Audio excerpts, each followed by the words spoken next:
it's Kirsten from WTI, and I have found the secret to non-invasively slowing down the aging process. It's all thanks to this LED infrared face mask from Sunlamlux. So what I love the most about this mask is that it works and it's comfortable. So the comfort, it's made of a really soft and flexible silicone material, so it's going to mold to any face size and shape.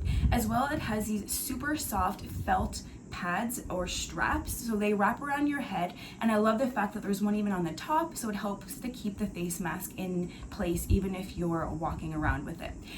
They also think about eye protection. They have these little goggle inserts, I like to call them, that really help to protect your eyes from the lights.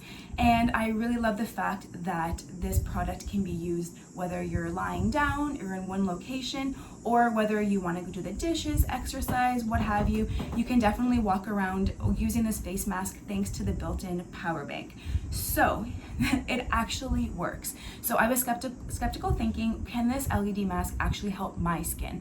My main concerns are fine lines, I have acne scars, and sunspots. I've noticed in 4 weeks of consistent use, I took a video at the end of every week, I am blown away by the results. I'm starting to see my fine lines soften, and these age and acne scars are starting to fade, and I know that with continued use, I'm gonna see even greater results. I am just so thrilled with this face mask.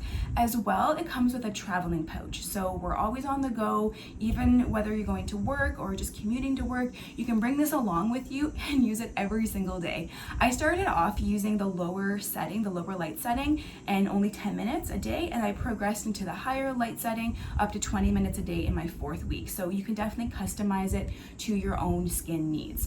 I think this is a must-have for any woman, whether you're younger or you're older. We all want to slow down the aging process, and I've done it thanks to this face mask. But that's just my point of view.